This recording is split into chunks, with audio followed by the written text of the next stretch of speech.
오늘도 매우 아마 금년 들어 제일 추운 날씨인 것 같은데 날씨에 하나님께 영광 돌리기 위해서 오신 모든 분들 환영하고 여러분들에게 축복이 마시기를 축원합니다. 우리 옆에 분들하고 한번 인사 나누시겠습니다. 주님의 이름으로 구합시다. 주님의 이름으로 구합시다. 예수님께서 이제 공생의 생활을 마치시는 이 즈음에 제자들과 대화하시는 그런 장면입니다. 예수님의 생각과 제자들의 생각에는 차이가 있었습니다. 제자들은 자기 유익을 고민하고 근심하였습니다.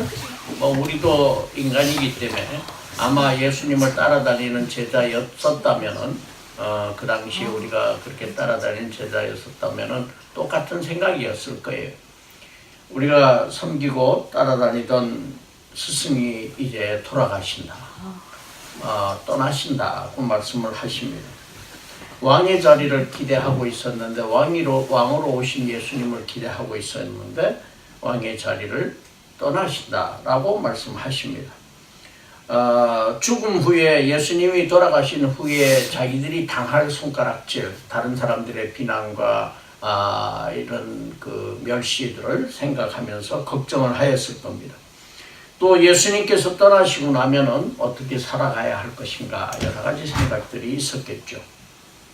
그러나 주님은 인류의 구원을 생각하시는 사명을 수행을 하셨습니다. 그리고 하나님의 계획에 따라 순종해 나가셨습니다.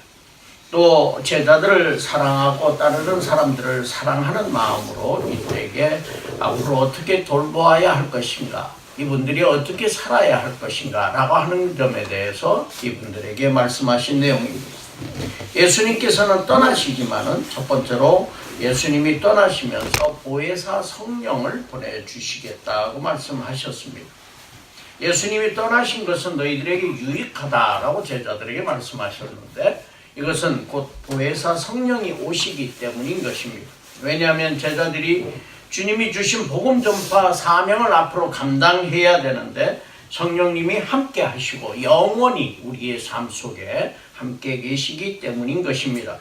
그래서 성령을 통해서 제자들을 위로하시고 진리 가운데 인도하시고 지금도 이 순간에도 우리와 성령님이 함께 계신다라고 하는 것입니다. 이 성령님의 역할은 무슨 역할을 하시는 것인가? 성령님은 예수님이 보내심을 받은 보혜사입니다. 예수님께서 떠나시면서 우리에게 보내주신 것입니다.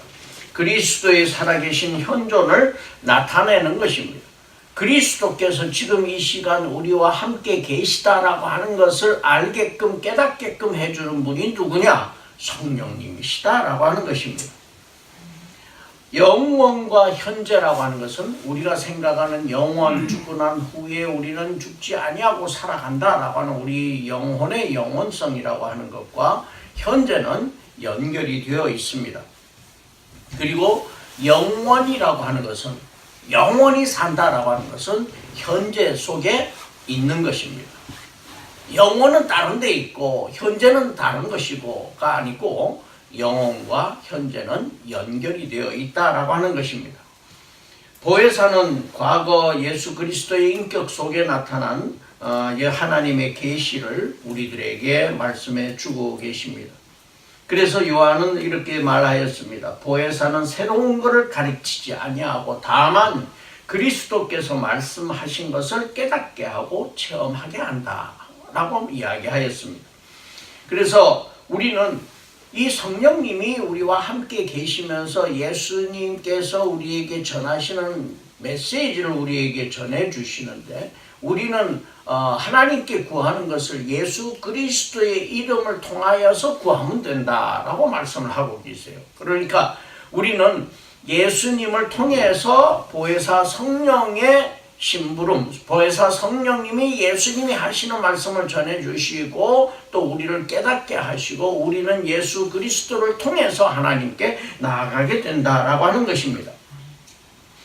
내용이 조금 복잡한 것 같습니다만은 예수님이 보내신 보혜사이기 때문에 보혜사 스스로 무언가를 말하지 아니하고 보혜사 스스로 말하지 아니하고 예수님이 하시는 말씀만 전한다라고 이렇게 분명히 성경은 말씀하고 있습니다. 또한 보혜사 성령은 교회 안에 거하시면서 우리가 주님을 증거하는 일을 도우십니다. 우리 예배 가운데 함께 하시고 또 우리가 나가서 선교하는 거, 전도하는 거, 또 서로 교제하고 형제자매로 사랑하는 거, 이런 것들을 다 도우고 계십니다. 또 말씀의 권위, 하나님의 말씀의 권위를 세워주시고 능력을 보여주신다라고 이제 이 성령님은 역할을 말씀하고 있습니다.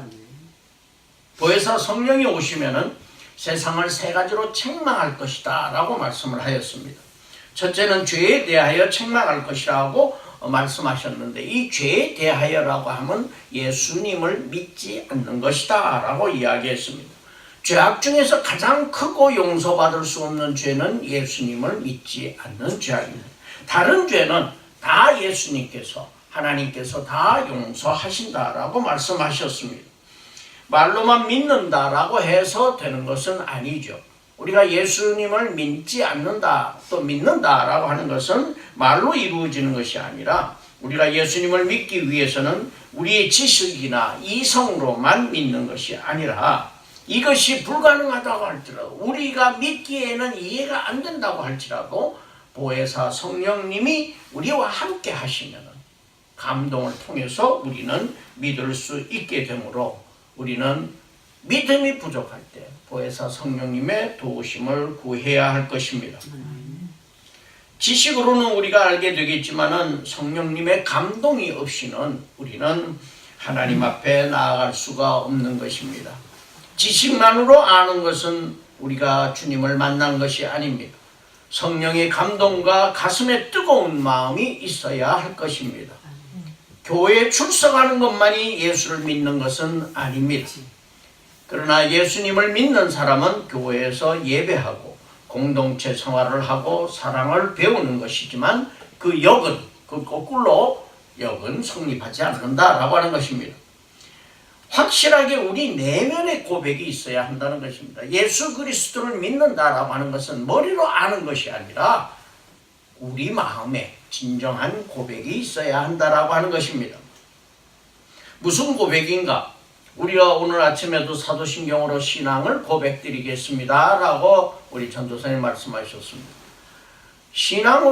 사도신경으로 신앙 고백한다, 그 내용을 우리가 고백하는 것입니다. 믿는 것입니다.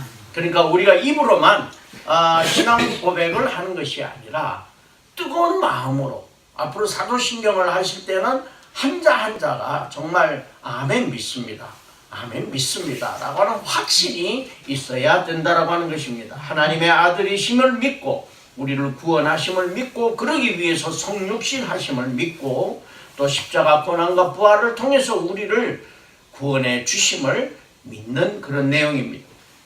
두 번째로 의에 대하여 책망하신다라고 했는데, 성령이 그리스도만이 거룩한 의의 기준이라고 기준을 제공한다라고 하는 것을 우리에게 깨닫게 해주신다라고 하는 말씀인 것입니다.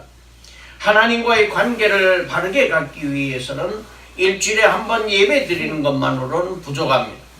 날마다 우리의 삶 속에서 하나님과의 관계를 바라보면서 우리의 삶을 살아가야 할 것입니다. 그것을 깨닫게 하는 것이 성령님이 깨닫게 하시는 것입니다. 그 뜨거운 마음, 그러한 마음이 생기지 않는 것은 아직 성령님이 내 안에 계시지 않다는 것입니다. 그래서 여러분들께서 그러한 뜨거운 마음, 날마다 순간마다 하나님을 찾는 마음이 없을 때는 아직 내 마음에 성령님이 계시지 않는다는 사실을 깨달으셔야 합니다. 아, 위기구나.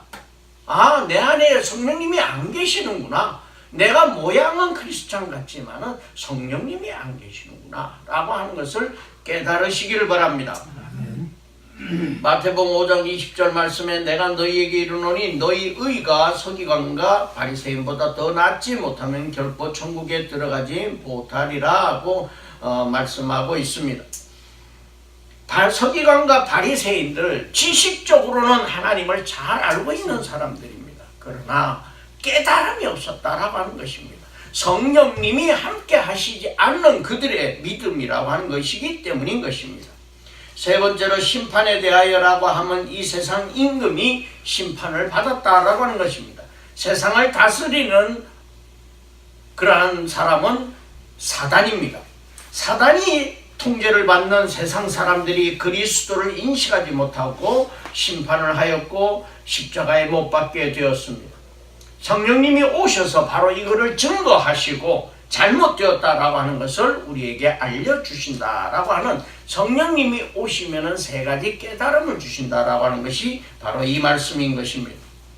네 번째로는 성령이 장래일을 너희에게 알리리라고 주님이 말씀하셨습니다. 그래서 통찰력을 가지고 우리가 주님의 뜻이 무엇인지 분별하는 그러한 분별력을 주신다라고 하는 그런 말씀인 것입니다. 주님을 영화롭게 하기 위하여 우리가 하는 일이 무엇이고 장래일을 분별하게 하신다는 것입니다. 오늘 읽은 요엘서 말씀에는 내 영을 만민에게 부어줘 자녀들이 장래일을 말하고, 이때 내 영은 하나님의 영, 그리스도가 보내신 성령을 말하고 있습니다. 자녀들이 장래일을 말하고 늙은이가 꿈을 꾸고 젊은이는 이상을 볼 것이라고 하셨습니다. 그리고 하나님을 이 말씀은 하나님을 영화롭게 하고 주님이 주신 복음을 전하는 우리에게 미래와 비전, 꿈을 주심을 말씀하고 있는 것입니다. 흔히들 이 말씀을 가지고 우리 부흥사들은 이런 얘기합니다.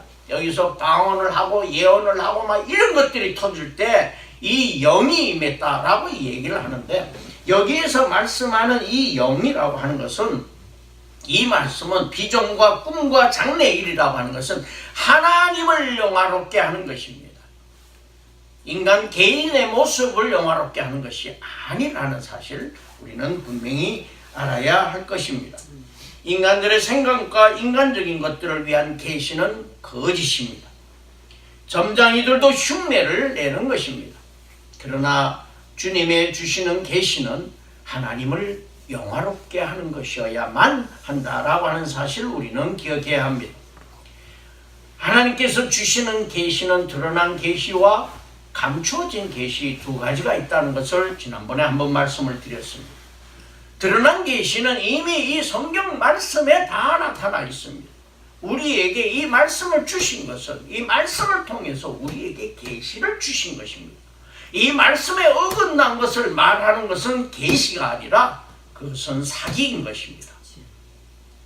모든 것들은 장래일이건 비전이건 꿈이건 무엇이건 이 성경 말씀을 벗어난 것은 다 거짓이다라고 하는 것입니다. 감추어진 계시는 우리 이 말씀에는 나타나 있지만 하나님께서 이 말씀에 다 기록을 못하시기 때문에 하나님께서 가지고 계신 섭리와 하나님의 원대하신 계획이 따로 있다라고 하는 것을 우리는 기억해야 됩니다. 그래서 성령이 강림하셔서 하신 증거는 징조를 통하여 여호와의 이름을 부르게 하는 것입니다. 성령님이 임하셨다라고 하는 것은 우리 마음속에 감동이 있어서 하나님을 바라보고자 하는 마음, 날마다 하나님을 생각하는 마음, 예수 그리스도의 십자가를 생각하는 마음이 내 마음속에 생겼을 때 우리는 성령님이 우리에게 임하셨다. 요엘서에 나타난 내 영을 부어주리라고 한 그 말씀이 바로 우리에게 나타나셨다라고 하는 것을 기억해야 할 것입니다. 두 번째는 내 이름으로 구하라고 말씀하셨습니다. 요한복음 14장 13절에서 14절 말씀에 너희가 내 이름으로 무엇을 구하든지 내가 시행하리니 이는 아버지로 하여금 아들을 인하여 영광을 얻으시게 하려 함이라. 내 이름으로 무엇이든지 내게 구하면 내가 시행하리라.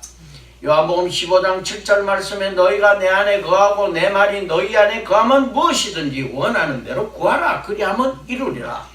요한복음 16장 23절에서 24절 말씀에 그날에는 너희가 아무것도 내게 묻지 아니하리라. 내가 진실로 너희에게 이르노니 너희가 무엇이든지 아버지께 구하는 것을 내 이름으로 주시리라. 지금까지는 너희가 내 이름으로 아무것도 구하지 아니하였으나 구하라. 그리하면 받으리니 너희 기쁨이 충만하리라.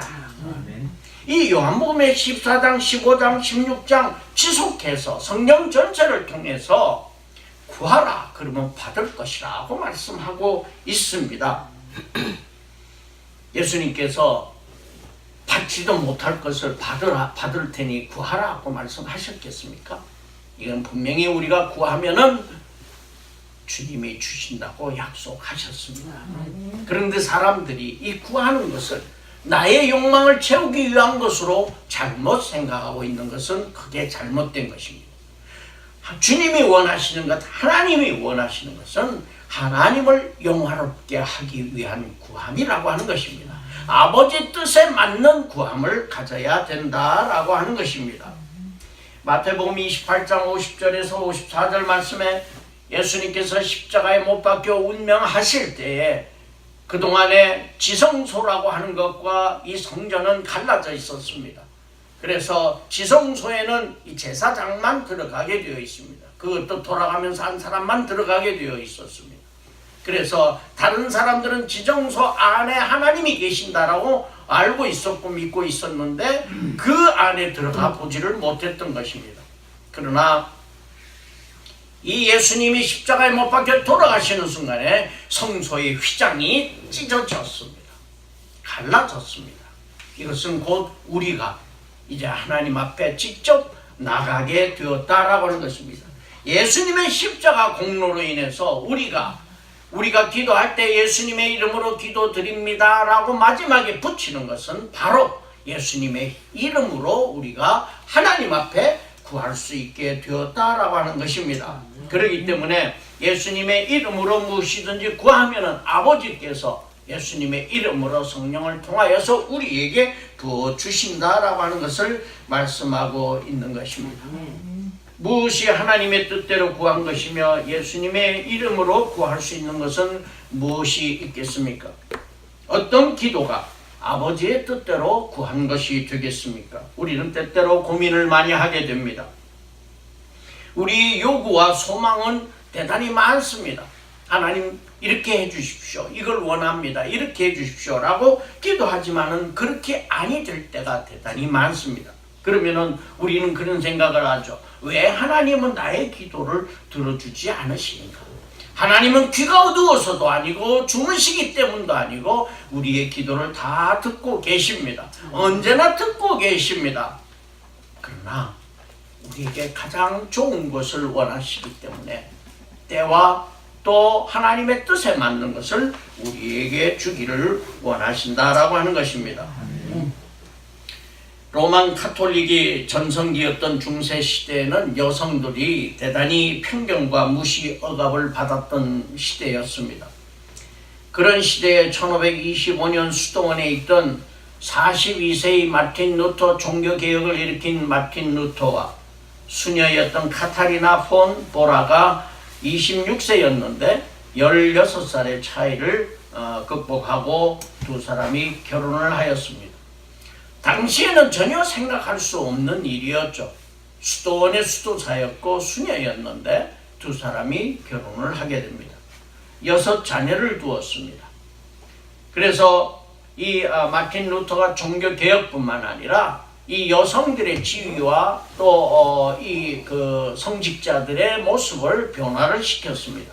그런데 1542년에 결혼한 지 이제 얼마 안 돼서 아이를 낳고 그런데 그 중에 특별히 애지중지하던 13살짜리 딸이 있었는데 마그달린이라는 그 딸이었습니다. 그 마그달린이라는 딸이 대단히 몸이 불편하고 아팠습니다. 그래서 마틴 루터는 하나님께 기도하였습니다. 왜 하나님은 이런 고통을 주셨는가? 그런데 이 딸이 소생할 가능성이 대단히 약하였습니다. 그럴 때 하나님 제 딸을 매우 사랑합니다. 그러나 제 딸을 데려가시는 것이 하나님의 뜻이라면 하나님께서 제 딸 아이와 함께 하시는 것을 아는 것으로 저는 족할 것입니다. 라고 기도하였습니다. 하나님이 원하신다면 하나님이 데려가시겠다면 저는 만족하겠습니다. 라고 기도하면서 딸에게 말합니다. 내 딸아, 아버지와 함께 여기 사는 것도 좋겠지만은 하늘에 계시는 하나님 아버지께 가야 한다면 기꺼이 그렇게 할 거지? 라고 물어봤습니다. 이 마그달리는 이야기합니다. 내 아버지 하나님이 원하시는 대로 저는 할 거예요 라고 대답하였습니다. 이 마틴 루터는 가슴이 아팠습니다. 그래서 하나님 아버지 뜻이라면 제발 살려달라고 애원하였지만은 이 마그달리를 하나님은 데려가셨습니다. 우리는 이럴 때 하나님께서는 왜 이런 고통을 주시는가? 왜 이런 아픔을 주시는가? 라고 생각할 수 있습니다. 하나님이 듣지 않으시는 것이 아니라 하나님이 듣고 계시고 이 마틴 루터에게 가장 좋은 것을 주기 원하시기 때문이다라고 하는 것입니다. 아픕니다. 가장 좋은 것이라고 할지라도 아픕니다. 고통스럽습니다. 고통은 축복이라고 얘기합니다만은 고통을 당하는 사람 입장에서는 엄청나게 아픕니다. 고통당하지 않는 사람은 쉽게 말할 수 있을지 모르지만은 당하는 사람은 엄청나게 아픈 것입니다. 그러나 하나님은 우리를 새롭게 만드시기 원하시므로 우리의 삶이 평탄하고 인간적으로 충족되기 원하지 않으십니다. 그러기에 우리에게 요구하시는 것은 우리의 일상적인 삶의 모습과는 너무나도 다른 것을 요구하고 계십니다. 마음을 비워야 합니다. 화해해야 합니다.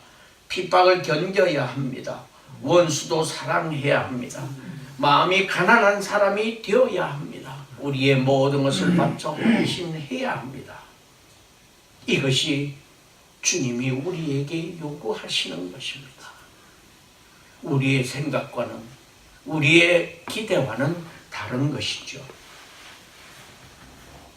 하나님은 우리에게 고통으로 괴롭히고 싶으신 것이 아니라 하나님의 더 크고 비밀스러운 뜻을 이루시기 위해서 우리에게 주시는 기회들이라는 것을 우리는 성경 말씀을 통해서 깨달아야 할 것입니다. 요셉의 이야기로부터도 우리는 쉽게 알 수가 있습니다.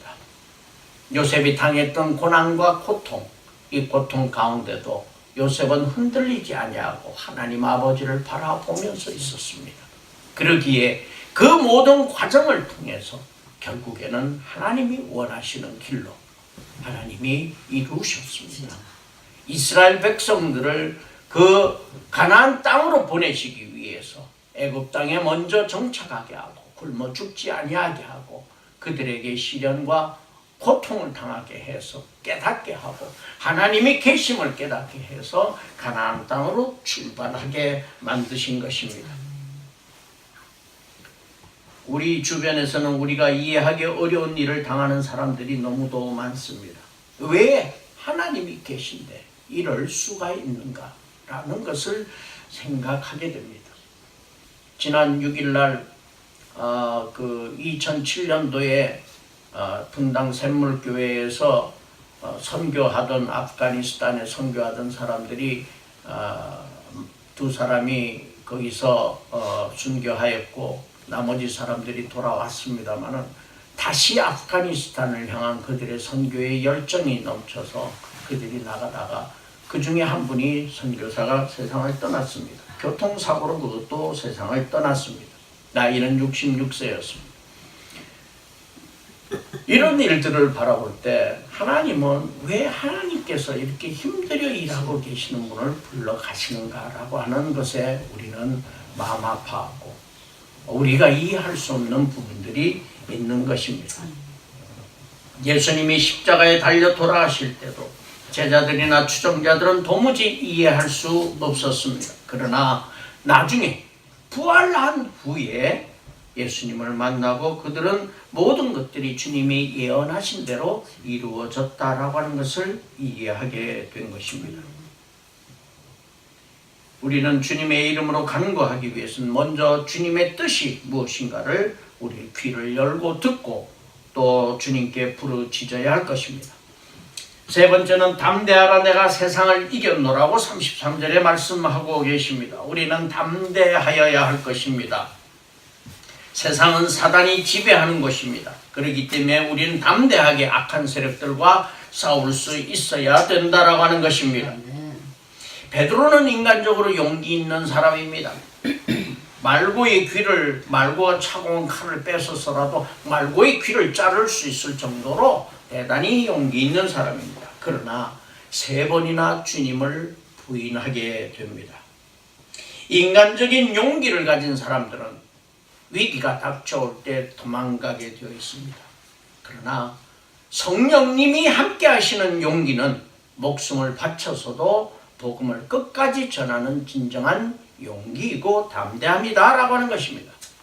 제자들이 예수님이 십자가에 못 박혀 돌아가시자 뿔뿔이 다 흩어졌습니다. 예수님이 부활하신 것을 보고도 이들은 고기 잡으러 갔습니다. 떠나버렸습니다. 그런데 오순절에 성령님을 만났을 때 이들은 변화하여서 자기의 목숨을 순교자로 바쳤던 것입니다. 복음 전하는 일에 담대하게 이들이 나갈 수 있었던 것입니다. 성령님이 우리와 함께 하실 때 우리는 이러한 용기와 담대함을 가질 수 있다는 것을 우리는 기억하고, 성령님이 내 안에서 나에게 용기 주시고 또 담대함 주시기를 우리는 간구해야 할 것입니다. 그것이 나의 인간적인 모습을 드러내기 위한 담대함이 아니라 하나님께 영광 돌리고 주님의 말씀을 전하는 담대함을 가질 수 있도록 우리는 기도해야 할 것입니다. 신구약 성경을 통해서 우리에게 두려워 말라고 하신 것이 366번이 나옵니다. 두려워 말라. 이것은 대단히 하나님도 그리고 주님도 우리에게 강조하신 말씀입니다. 두려워하지 말라. 어린아이들이 처음 태어나게 되면 막 울게 됩니다. 많이 울죠. 왜 웁니까? 배가 고파서 울기도 합니다. 그러나 배고픈 것보다도 엄마의 관심이 부족하면 울게 됩니다. 엄마의 가슴과 떨어질 때 울게 됩니다. 그래서 분리불안이라고 하는 것이 있습니다. 엄마와 분리될 때 굉장히 불안한 감을 갖게 된다라고 하는 것입니다. 그래서 아이들에게 사랑을 줄 때는 조금 주다 마는 것이 아니라 끝까지 사랑을 베풀어라. 그 아이들을 한번 안아줄 때 안고 나서 빨리 가서 공부해, 이게 아니라 끝까지 안아서 엄마 숨 막혀, 나 이제 그만 가서 공부할래 하고 가슴을 밀어낼 때까지 안아주라는 것입니다. 그래서 사랑에 푹 젖도록 해줘라 라고 하는 것이죠. 우리는 엄마의 품에서 분리되게 될 때 불안감 때문에 울게 됩니다. 우리는 때때로 하나님과 내가 분리되었는데도 불안감을 못 느낀다라고 하는 것은, 이거는 내가 무감각해졌다는 것입니다. 나의 신앙이 무감각해졌다라고 하는 것입니다. 우리는 하나님과 나의 관계가 분리될까봐 불안하고 하나님께 매달려 울 수 있는 믿음을 가져야 할 것입니다. 그럴 때 우리는 담대하게 하나님 앞에 나갈 수 있게 됩니다. 우리는 주님의 이름으로 구할 수 있는데도 담대하지 못하지 않습니까? 우리는 주님의 이름을 믿고 얼마나 담대하게 복음을 전하고 있는가, 우리는 깊이 생각해 봐야 할 것입니다. 기도하겠습니다. 주님께서 주님의 이름으로 구하라고 하셨는데, 무엇이든지 주겠다라고 하셨는데 주님의 뜻을 알지 못하고 주님의 이름으로 구하지 못하는 저희들의 용기 없음을 하나님 용서하여 주시옵소서. 성령님께서 저희와 함께하여 주시어서 정말 담대하게 하나님 아버지 앞에 간구하고 또 복음을 전하는 저희들 되도록 축복하여 주시옵소서. 예수님 이름으로 기도 올려옵나이다. 아멘.